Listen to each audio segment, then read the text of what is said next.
Y hoy vamos a mirar un par de versículos, no un par, tres versículos. Tres versículos para luego la semana próxima terminar con el capítulo.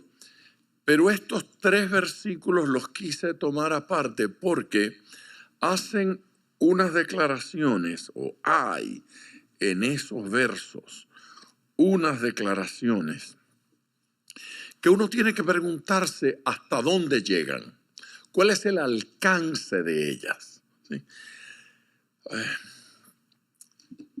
Sin especular, porque si especulamos sobre esos versículos, vamos a obligar a los versículos a decir disparates.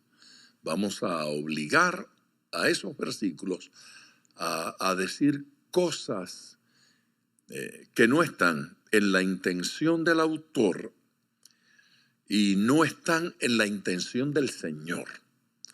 Estos no son versículos para tomarlos irresponsablemente. Bueno, pues ningún pasaje de la Biblia es para que lo tomemos irresponsablemente, pero estos particularmente pueden ser utilizados de la manera más alocada. Yo me convertí leyendo estos versículos. Y estos versículos para mí son muy importantes porque este capítulo 14 era el capítulo que yo estaba leyendo el día en que me convertí. Y particularmente estos versículos que vamos a leer hoy fueron parte de mi oración. Mire lo que dice el verso. Vamos al versículo número 12 y leemos versículos 12 hasta el 14, tres versículos. De cierto os digo, el que en mí cree, las obras que yo hago, él las hará también. Y luego dice, y aún mayores hará, porque yo voy al Padre. Eso es un versículo que si yo no tuviera la garantía de que está en la Biblia, cualquier persona que lo dijera, yo diría que está loco. Yo diría, cuidado con esto. Pero es Biblia, es Jesús quien lo está diciendo. En los años que yo tengo de vida, en los años que tengo como cristiano convertido, nacido de nuevo, toda la vida en la iglesia y los años que tengo como pastor, yo solo he escuchado a un hombre decir, en mí se ha cumplido ese versículo. Yo he hecho cosas en mi vida y ministerio más grandes que las que hizo Jesús. Cuando yo dije eso ahora mismo, hubo dos o tres personas que hicieron, y con eso, con la expresión, dijeron, es un loco. Bueno, y es verdad que es un loco. Pero es que el versículo dice, el que en mí cree las obras que yo hago, él las hará también y aún mayores hará. Y si el Señor lo dice, ¿por qué no puede haber una persona que diga, en mí se ha cumplido eso? Pues porque es muy difícil oír a alguien decir, en mí se ha cumplido eso, porque no suena nada humilde. Es como una persona que está convencida de que es la persona más hermosa y lo dice. Con humildad yo les digo, yo soy la... Imagínense. Entonces, todo el mundo dice, se supone que eso lo diga otro acerca de usted, no usted acerca de usted mismo, ¿no es cierto? A menos que esté bromeando o sea un loco. Versículo 13. Y todo lo que pidierais al Padre, todo, esa palabra está ahí en el original, todo. Y todo lo que pidierais al Padre en mi nombre, lo haré, para que el Padre sea glorificado en el Hijo. Si algo pidiereis en mi nombre, yo lo haré. Okay. Vamos a trabajar con esto. El ambiente, como dijimos el miércoles anterior, el ambiente era de tristeza Jesús había anunciado que se iba y el Señor ha estado trabajando con los discípulos sobre lo que va a pasar después que Él se vaya. Y la idea es que ellos de alguna forma sean consolados. Así es que lo que el Señor hace en estos versículos es ministrar a la preocupación que ellos tenían. ¿Qué preguntas debían tener los discípulos en su mente al considerar que el Señor se iba? Usted ha pasado 3 años y meses con Jesús y Él ha enfrentado todos los problemas. Yo tuve una persona de alguna manera cercana, era una profesora universitaria y acostumbraba llegar a la cafetería a donde yo iba, sentarse en mi mesa y tomar café por las mañanas y contarme alguna historia de ella, de su esposo, a quien ella amaba con todo el corazón. Y luego, pues un tiempo sin verla, no sabía de ella y finalmente un día aparece por ahí, quería conversar conmigo porque su esposo había muerto. Yo tengo 2 historias de profesores universitarios profesoras cuyos esposos murieron. Y ambas son dramáticas, pero esta es especialmente dramática porque esto era una señora mayor, físicamente no era muy fuerte, y al esposo le dio un infarto y él era un hombre enorme y ella trató de sujetarlo, pero él cayó para el frente, la tumbó y cayó sobre ella. Y entonces ella sintió que él dejó de respirar y sintió que se murió. Eso es horrible.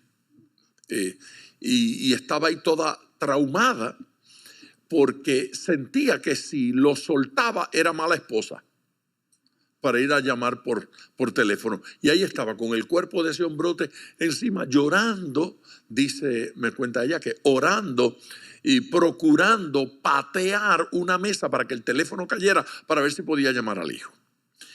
Así es que esta historia fue de más de 1 hora, con el cuerpo de su esposo sobre ella, llorando y acariciándolo. Pero él estaba muerto. Bien. Pues esto no es lo peor del drama este.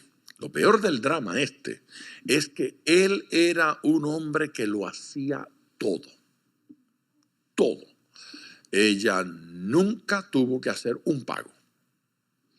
Agua, luz, teléfono, casa, todas las cuentas, todos los problemas, él los resolvía y ella era una princesa que solo recibía favores de ese hombre maravilloso. Pues de la nada el hombre estaba muerto y ella no sabía ni siquiera cómo pagar la electricidad o dónde pagarla. Bueno, ella no tenía idea de cuánto se pagaba, de nada. Y todo lo había negociado él, por lo tanto ella ni siquiera sabía qué incluía qué. Era una tragedia. Bueno, yo tuve muchas conversaciones con esta señora porque había que encauzarla nuevamente. Era casi como agarrar una niña y disipularla. Yo tuve conversaciones con su hijo y le dije, no haga usted lo mismo que hizo su papá, por favor. Ella tiene que aprender. Es necesario que ella aprenda. Jesús ha resuelto todos los problemas durante 3 años y unos meses. Si había un endemoniado, él lo echaba fuera. Si ellos hacían algo y no funcionaba, se lo dejaban a él. Jesús enfrentaba los insultos, las acusaciones, las preguntas. Él era el que predicaba, la gente se convertía y ellos no tenían temor a nada, porque allí estaba Jesús para resolverlo todo. Y cuando mejor estaba la cosa, el hombre dice que se va. Y yo me voy y a ustedes les conviene que yo me vaya.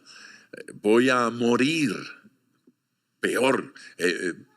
Voy a morir a las manos de esta gente. Era seria la situación. Así es que múltiples razones para estar preocupado, múltiples razones para estar tristes, múltiples razones para tener preguntas que no tenían respuesta. Viéndolo desde esa perspectiva, entonces, lo que el Señor Jesús está diciendo, de alguna manera responde a esas preocupaciones que habían en ellos. Ellos estaban a punto de quedar como ovejas sin pastor, como ovejas sin pastor. Y estas declaraciones de estos 3 versículos se tienen que interpretar a la luz de la promesa de que me voy y os enviaré un consolador. Yo me voy, pero no los voy a dejar solos. Ustedes van a tener un consolador. Hay alguien que viene en mi lugar. Jesucristo está hablando del Espíritu Santo. De cierto os digo, el que en mí cree, las obras que yo hago, él las hará también. Tomar estos versículos en forma de broma o irresponsablemente, superficialmente, no ayuda. Y aún mayores cosas harán. Ustedes van a hacer cosas mayores, aún mayores cosas. ¿Qué cosas mayores alguien puede hacer? Bueno, Jesús no solo obró milagros, y esto es vital. Jesús no solo obró milagros, pero Jesús estimuló que ellos obraran milagros. Esto es importante. Si un pastor decide tomar en sus manos toda acción ministerial, ese pastor está destruyendo la iglesia. La está matando, la está destruyendo. A menudo el ambiente y la gente quieren que el pastor haga todas las cosas. Predique usted, pastor. Ore usted, pastor. Vamos a hacer ciertas cosas, pero nos gustaría que venga usted, pastor. Visite usted, pastor. Yo no estoy hablando de la muerte del pastor por exceso de trabajo. Yo no estoy hablando de eso. Yo estoy hablando de la muerte de la iglesia por falta de trabajo. Yo he dicho muchas veces que el gran problema de la iglesia es que cada día se parece más a un juego de baloncesto. Un juego de baloncesto es una experiencia donde unas 15, 20 mil personas están en las gradas aplaudiendo, gritando, celebrando y viendo el juego. Esos que están en las gradas regularmente están comiendo, bebiendo, festejando. Y en el terreno de juego hay 10 personas, 5 de cada equipo, que están corriendo de un lado al otro la cancha. Cada vez que hay un acercamiento de la cámara a esas personas que se están moviendo, usted los siente cansados, ¿no es cierto? Sudorosos, jadeando, a veces agarrándose las piernas, especialmente cuando ya el juego pasó de mitad de tiempo. Y esos señores han corrido yo no sé cuántas millas delante de sus ojos. Así es que, ¿qué es un juego de baloncesto? Un juego de baloncesto es una experiencia donde hay 10 hombres que necesitan desesperadamente descanso. Y en su defecto hay 20,000 en las gradas que necesitan desesperadamente ejercicio. Allí están con su hot dog, con su taco, con su refresco y están peor que yo y se les nota que necesitan ejercicio, y los que están abajo lo han hecho todo ellos. ¿Por qué digo que la iglesia se parece tanto a eso? Porque a menudo la iglesia ocurre en un ambiente donde unos pocos lo hacen todo. ¿Sí? Unos poquitos, un puñadito de gente son los que oran, un puñadito de gente visitan, un puñadito de gente realizan las tareas, limpian, arreglan, acomodan, participan en los diversos ministerios, la misma gente, y un montonal de gente que regularmente llega en domingo, se acomodan en la silla. Esto se está yendo y viniendo. Se acomodan en las sillas y hacen nada. Ver el juego. ¿Sí? Es curioso. Hay un concepto en el deporte, porque los grandes eventos y los grandes encuentros se dan durante el fin de semana. Pero el lunes hay unos comentaristas que los llaman coach de lunes.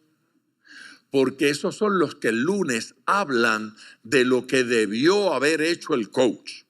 A fulano lo debieron haber sacado. Debieron haber traído a jugar a Mengano. No debieron haber permitido que ocurriera esto. Claro, después que usted vio el juego completo, ya todo el mundo sabe cuál hubiese sido la jugada correcta. ¿No es cierto?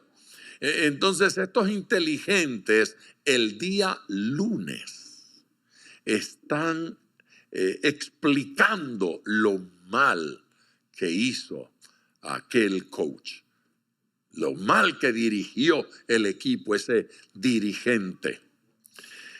La iglesia está llena de esos. Sí. Ahí también la gente sabe cómo se debe predicar. ¿Qué se debe hacer? Aquí en esta iglesia deben hacer tal cosa, allá deben hacer. Y a mí me encanta que vengan a mi oficina. A mí me encanta. Yo los invito a mi oficina y le digo, me parece excelente su idea, tráigame un plan por escrito para que usted comience a hacerlo. Y ahí muere el proyecto. Ahí muere porque la gente tiene opinión, pero para que lo haga otro. O sea, aquí alguien debe ocuparse de tal cosa, como fulano, sutano, nunca yo. Es para que lo haga otro. Pero yo no caigo en esa trampa. Así que ya usted sabe cuál es mi truco. No llegue a la oficina si usted no está dispuesto a hacerlo. Porque yo le voy a decir, me parece una gran idea. Presénteme un plan por escrito para que lo discutamos. Yo le voy a dar mis opiniones, mis ideas y le voy a decir cómo usted lo puede hacer. Aleluyita, Jesucito lindo. Jesucristo no ministró todo él. Jesucristo preparó a los discípulos para cuando él no estuviera. Esa gente había visto a Dios sanando a través de sus manos. Esa gente había visto a Dios haciendo otros milagros a través de ellos. Habían visto cómo se convertía gente. Así es que cuando el Señor le dice, de cierto os digo, el que en mí cree, las obras que yo hago, Él las hará también. Ellos lo podían entender. ¿Por qué lo podían entender? Porque ¿qué obras hizo Jesús? Jesús sanó enfermos, ¿no es cierto? Jesús limpió leprosos, ¿es cierto? Jesús echó fuera demonios, ¿es verdad? Así que libertó a los atados por demonios. Jesús resucitó muertos. Jesús hizo todas esas cosas y muchas más. Salvó gente, mucha gente se convirtieron gracias a Jesús. Así es que el hecho de que Él se vaya de ninguna manera sugiere que estas cosas van a dejar de ocurrir. No sonó muy importante eso, ¿verdad? Otra vez, el hecho de que Jesús sea ausente no significa que sus obras pararán. Pero ¿cómo ocurrirán entonces esas obras si no van a parar? Pues si esas obras no van a parar, no pararán porque Dios lo seguirá haciendo a través de los discípulos. ¿Cuántos son discípulos? Amén. Así que la obra del Señor continúa avanzando hasta hoy. Esto no se ha detenido.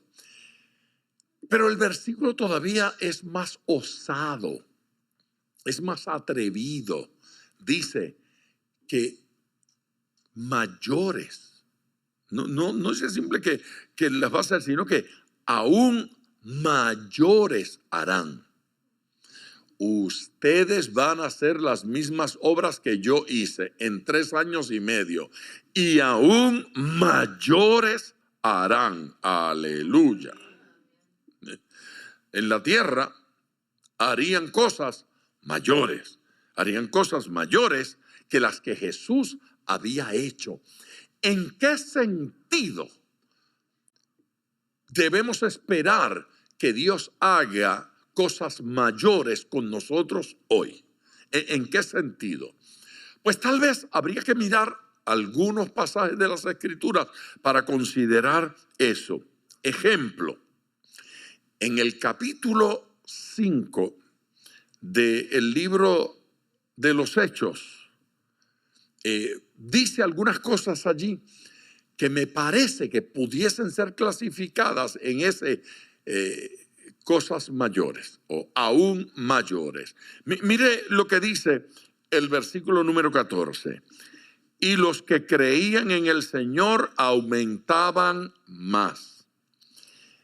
¿Qué ocurrió después de la muerte de Cristo, su resurrección y su ascensión?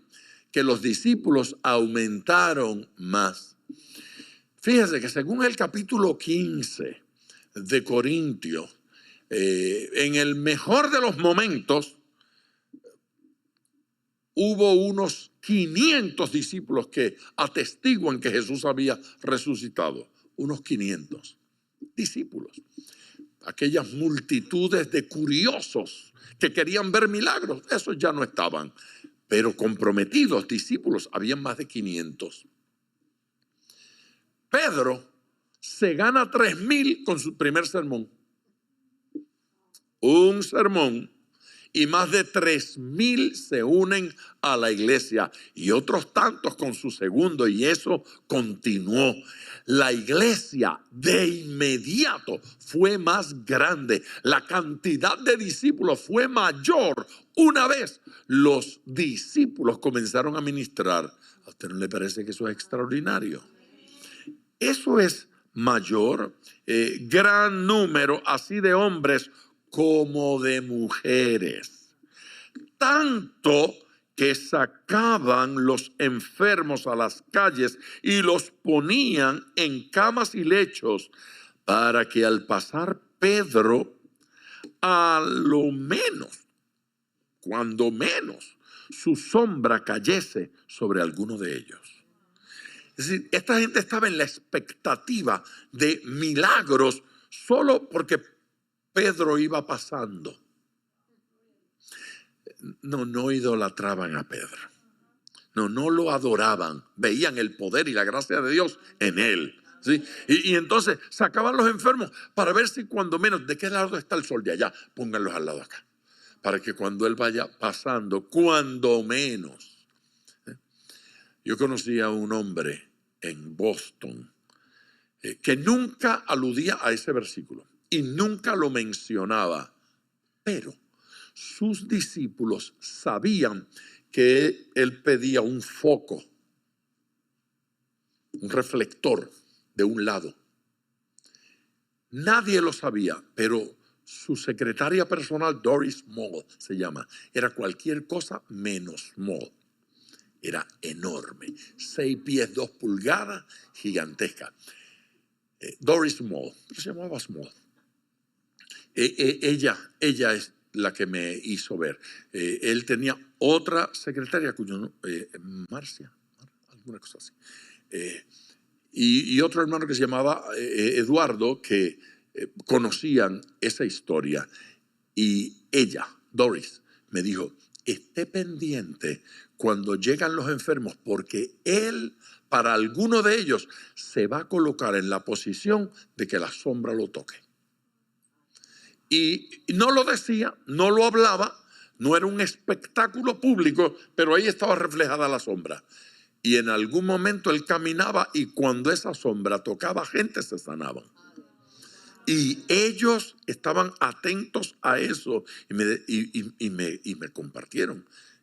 Es la única vez que yo he sabido de cosas así. Y en ese lugar ocurrían unos milagros poco comunes, cosas que yo no había visto. Y algunos de esos milagros de los cuales yo nunca había oído. Y ocurrían en el ministerio de ese hombre. Era cosa especial. Yo he oído de otros lugares y momentos en los cuales estos escenarios se repiten con milagros extraordinarios.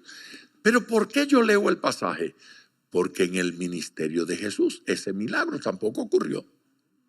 Eso de que la sombra de Jesús tocara a alguien, eso no ocurrió. La gente no esperaba que eso ocurriera, pero ocurría en el ministerio de Pedro.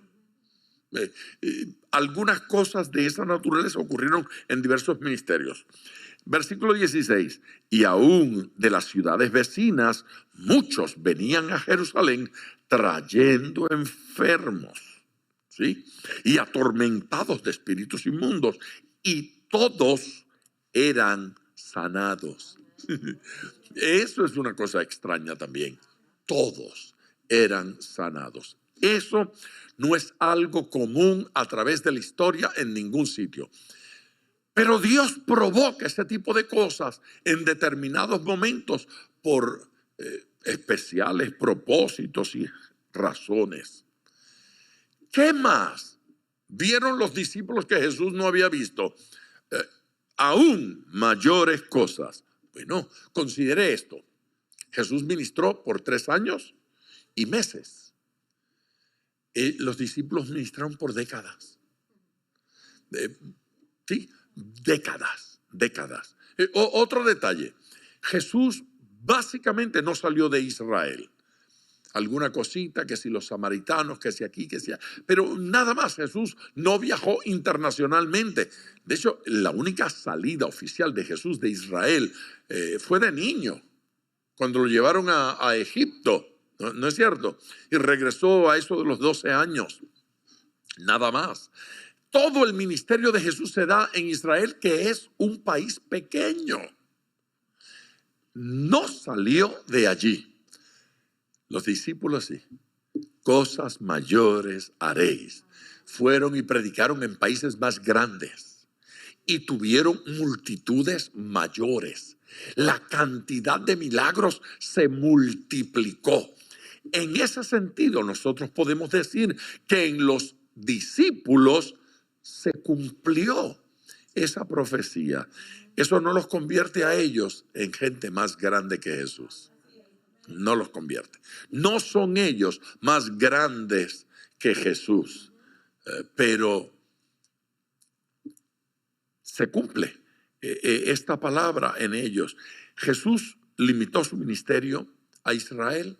Ellos fueron más allá. De hecho, el apóstol Pablo, que no fue de los 12, fue uno que vino después, él dice que Dios me ungió a mí para predicarle a los gentiles.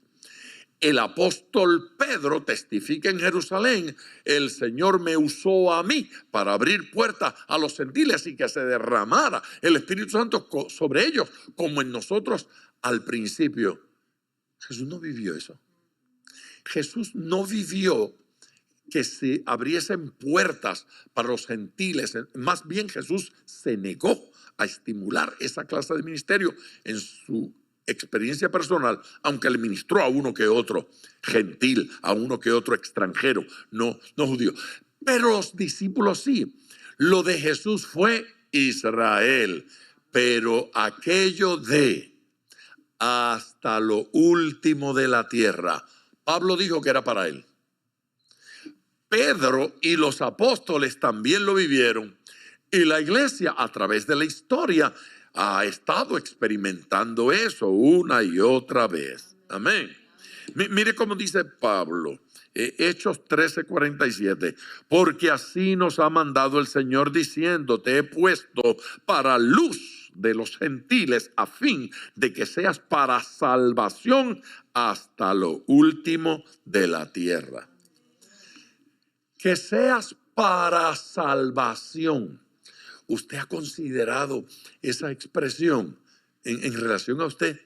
Dios quiere que usted sea para salvación. Dios quiere que usted sea para bendición y para salvación de gente a los que Jesús no tocó, pero Él los va a tocar a través de usted. Esto es glorioso. Amén. Amén. Pedro ganó en un solo mensaje más gente. Ese capítulo 2 de Hechos dice: más de 3,000 se convirtieron. Ahora, un versículo en la carta de Santiago, capítulo 5 y versículo 20. Escuche esto. Dios es, vamos a buscar el versículo. Déjenme buscar el versículo. Le iba a decir mi comentario antes de leer el versículo y no debo hacer eso. Debo hacerlo al revés. Primero leo y después comento. Ok. Santiago 5, versículo 20. Sepa que el que haga volver al pecador, esto está hablando de ese que cae, que peca y que hay problemas con un hermano, está extraviado de la verdad. ¿Usted oyó eso? Extraviado de la verdad. Sepa que el que haga volver al pecador del error de su camino, salvará. A ver. Salvará. ¿Quién es el que salvará ahí? El que haga volver a un hermano que se desvió de la verdad, salvará. Cosas que hay que ver. Uno, que un hermano apartado de la verdad necesita salvación. Aunque haya sido hermano y haya estado en la verdad, si se apartó de la verdad, según ese versículo, necesita salvación.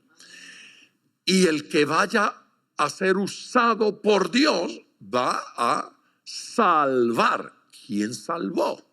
La acción de salvar allí se le adjudica al cristiano que ministró. Él fue el que ministró. Entonces dice que él salvará. Esto es fuerte. De muerte un alma. Lo va a salvar de muerte un alma. Alma. No de muerte un cuerpo. No deje que nadie juegue con ese versículo. Allí no habla de la muerte del cuerpo. Allí está hablando de la destrucción del alma. Ese versículo está aludiendo al infierno. De muerte un alma y cubrirá multitud de pecados. ¿Quién cubrió multitud de pecados? ¿Quién salvó de muerte un alma? ¿Quién fue? El creyente que ministró. No es cierto. En los versículos anteriores, el de Pedro, los traían para que la sombra de Pedro los tocara. Una y otra vez la Biblia dice que usted echa fuera demonios. Y dice que usted sana enfermos. Ponían las manos sobre los enfermos y los sanaban. Allí se le adjudica la acción sanadora al creyente y se le adjudica la acción libertadora al creyente y la acción salvadora al creyente.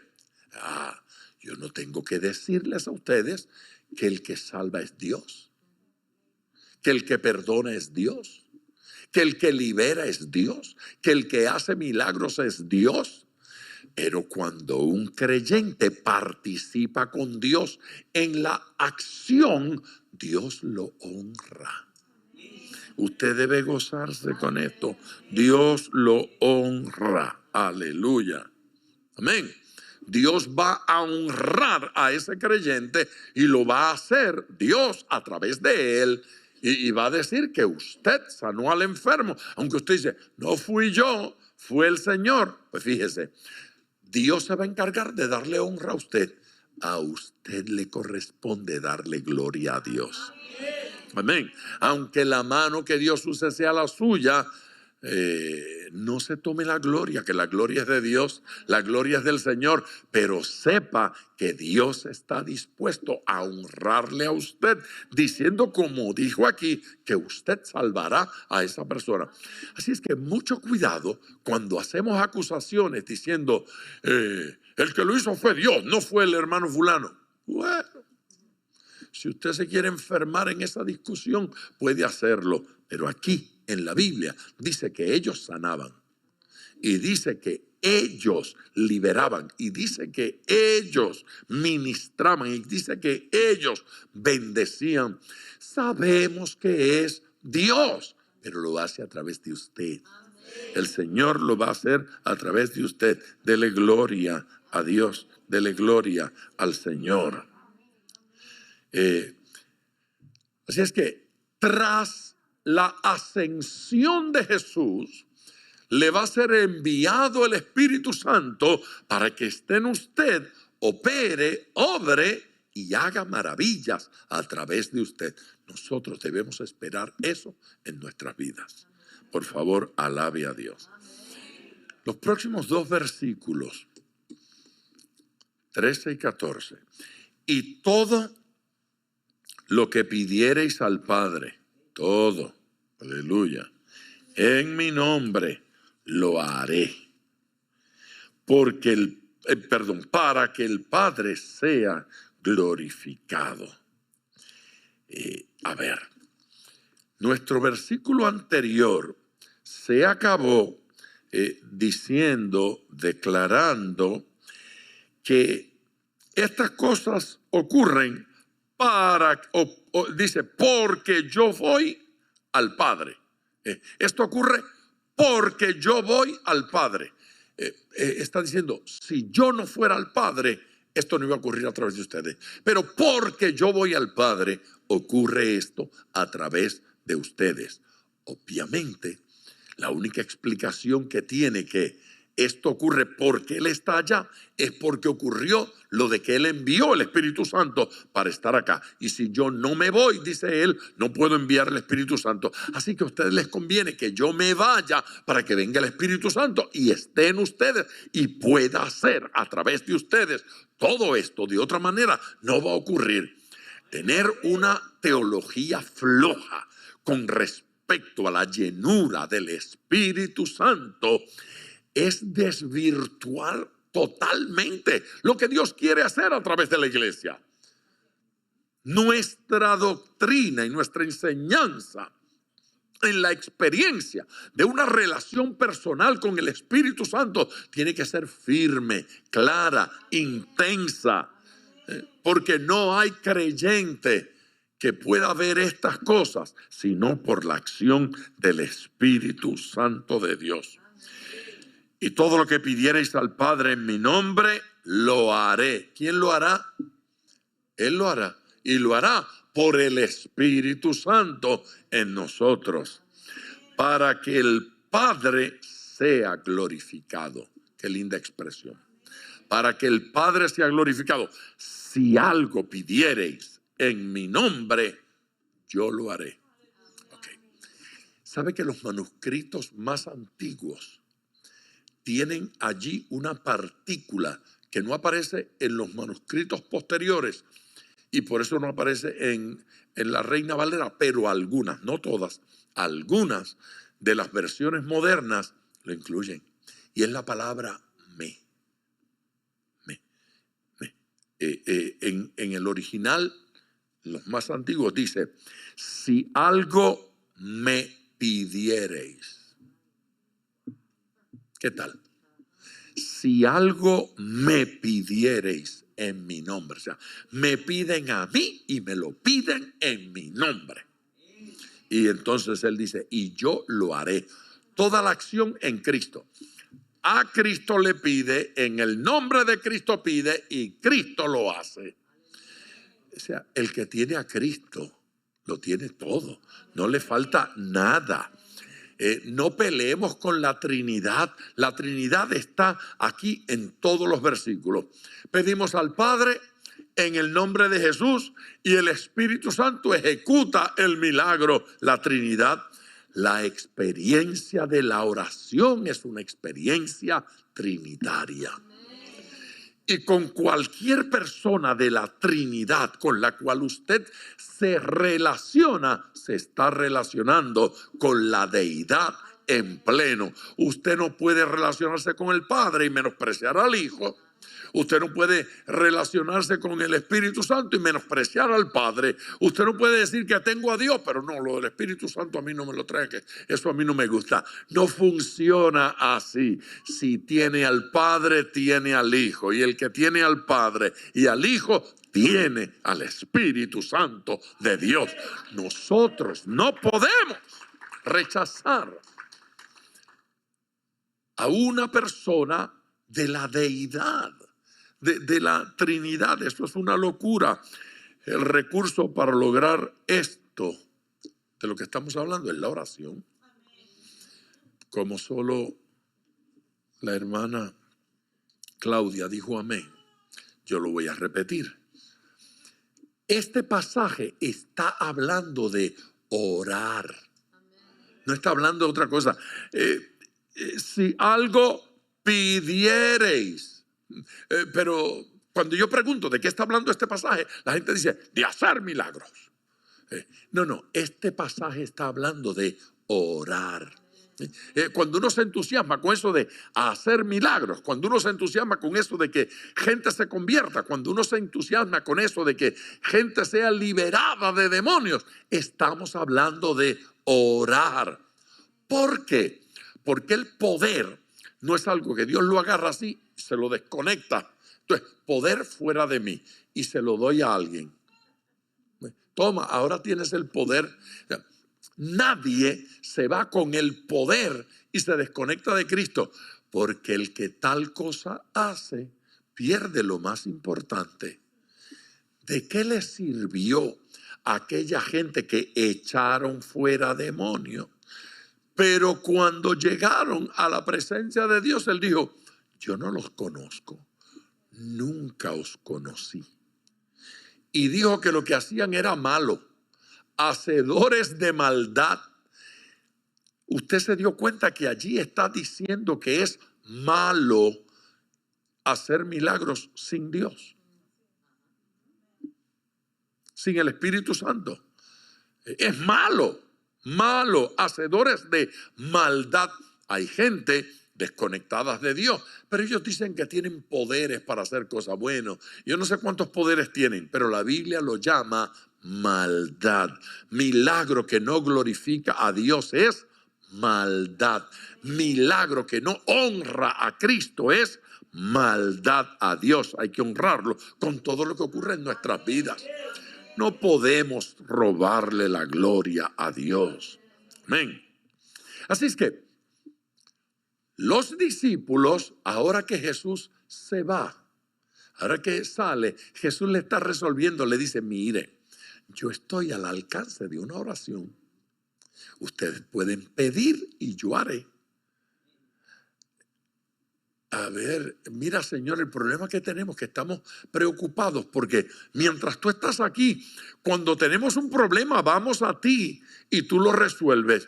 Y Jesús le dice, y cuando me vaya también, cuando yo me vaya, ustedes me piden en mi nombre y yo hago. ¿Sí? Le está diciendo, no ha cambiado nada. Yo estaré al alcance de una petición. Pero la gente entonces quiere restarle importancia a esa experiencia de la oración para darle importancia simplemente a una mística espiritual donde yo floto y ocurren algunas cosas maravillosas y se desatiende la vida de oración. Ahora soy un gran predicador, pero no oro. ¿Sí? No oro. Y el que no vive conectado y dependiendo de él en su experiencia de oración es pobre. Uno de los más grandes evangelistas, de los hombres más usados en la historia como predicador, fue uno de quien yo hablo constantemente, Dwight Moody. Yo leí unos comentarios que un teólogo llamado R.A. Torrey hace acerca de él, que caminó con él y lo vio en muchas actividades y dijo: Moody ha sido conocido por su actividad evangelística, pero dijo, pero yo lo conocí de cerca y yo puedo decir que más que un predicador era un hombre de oración. Sus grandes logros no ocurrían por sus extraordinarios sermones, sino por su extraordinaria vida de oración. Vivía de rodillas y sabía que él tenía que resolver los problemas allí, de rodillas delante de Dios, para entonces poder levantarse en autoridad y ministrar y bendecir. Me gusta eso. Me gusta eso. Quiere decir que lo que Jesús le dijo a los discípulos fue: miren, les voy a resolver el problema. Ustedes me van a consultar a través de una cosa que se llama oración y yo les voy a responder a través del Espíritu Santo que estará en ustedes. Así va a ser esto. ¿Qué significa eso? Sí, hay que orar. Es decir, Jesús le acaba de decir, el chat no se ha cerrado. Este chat yo se lo voy a mantener abierto. El chat para conversar con Dios se llama oración. Si le gusta ese chat, va a ver la gloria de Dios. Ok, la otra cosa que me parece a mí que merece una mención intensa es la expresión en mi nombre. Me van a pedir en mi nombre. ¿Qué significa en mi nombre? Pedir en mi nombre es pedir por su autoridad. ¿Sí? En mi nombre. Cuando usted va a hacer algo a nombre de otra persona, usted lo va a hacer por la autoridad que tenga esa persona. ¿Sí? Si estamos hablando de un cercado de vacas, de caballos, una granja, una finca, y el dueño es el que tiene la autoridad para abrir, para cerrar, para regalar, ¿no es cierto? El dueño. Entonces si usted puede ir allí a nombre del dueño, a usted le van a dar todo lo que usted pida. Porque usted va con la autoridad ¿de quién?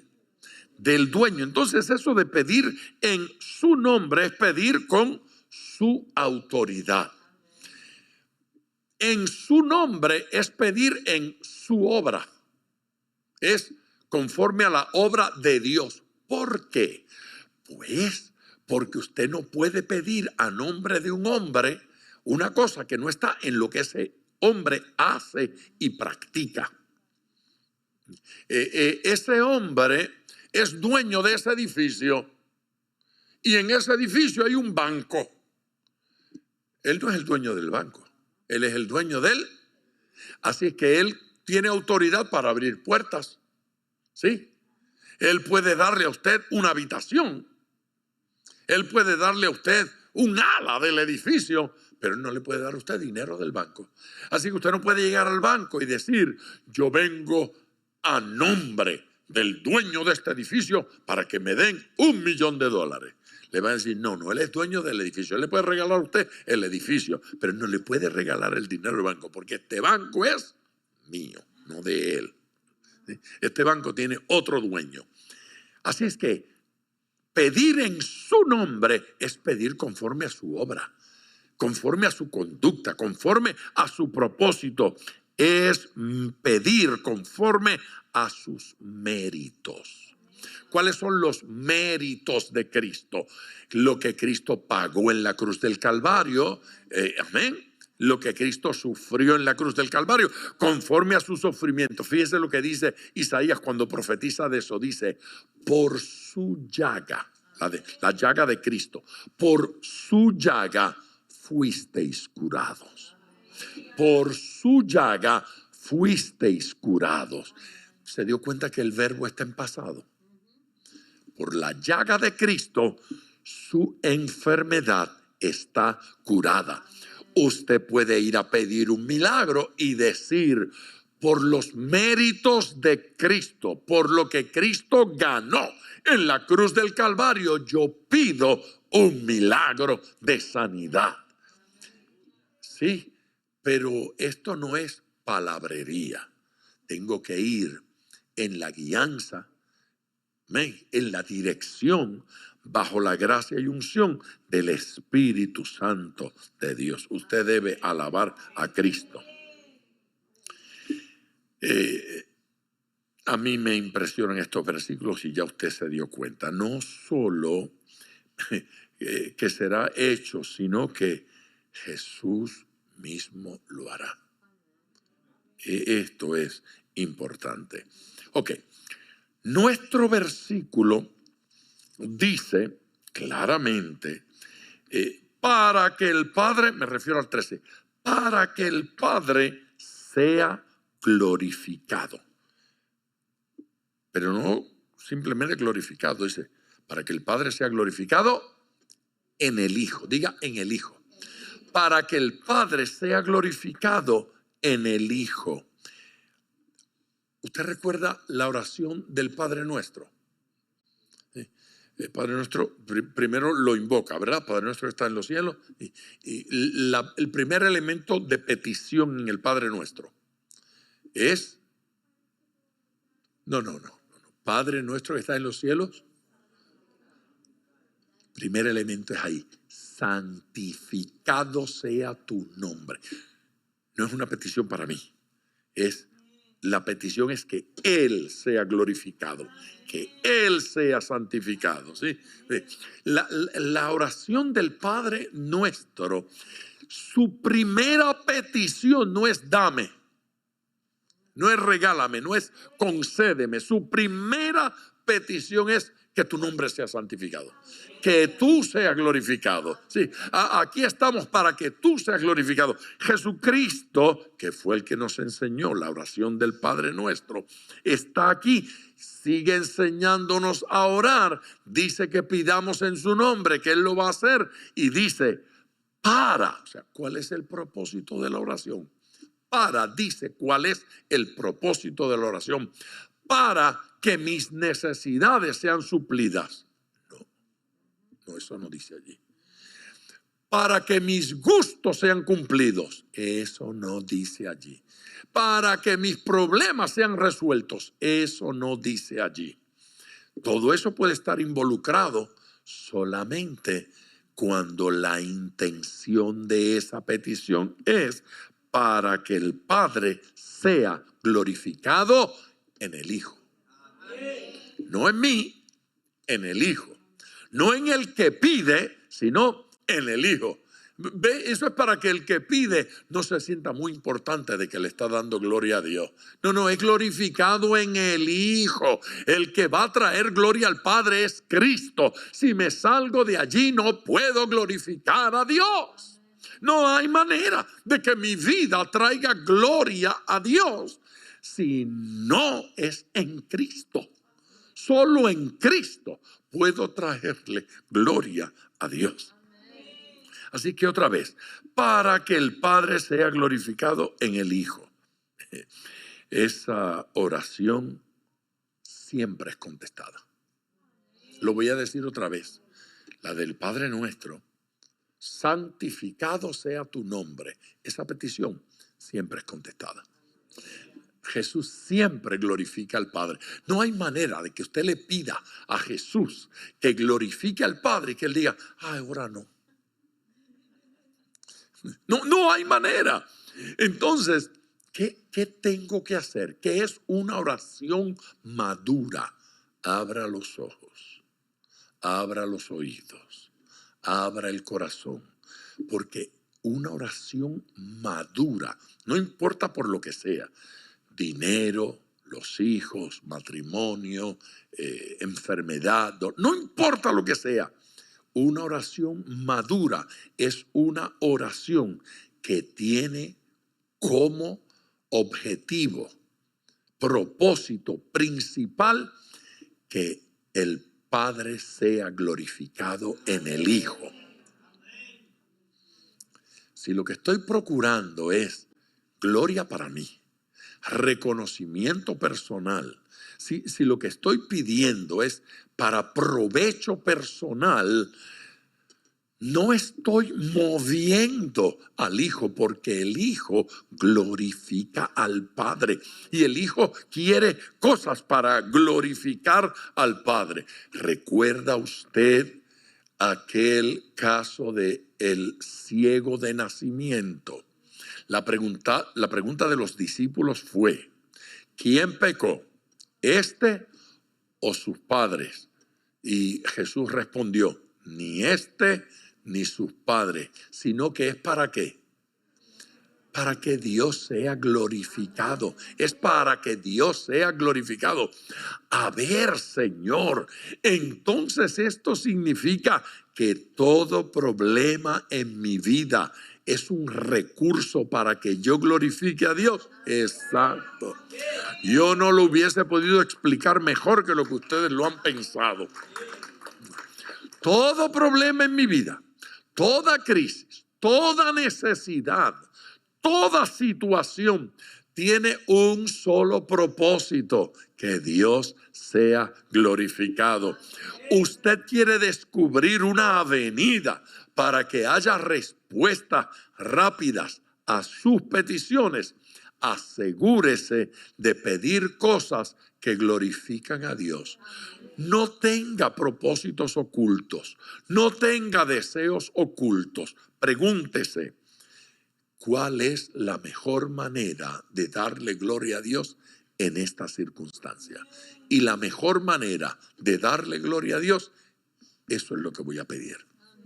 Eso es lo que voy a procurar y eso es lo que voy a buscar.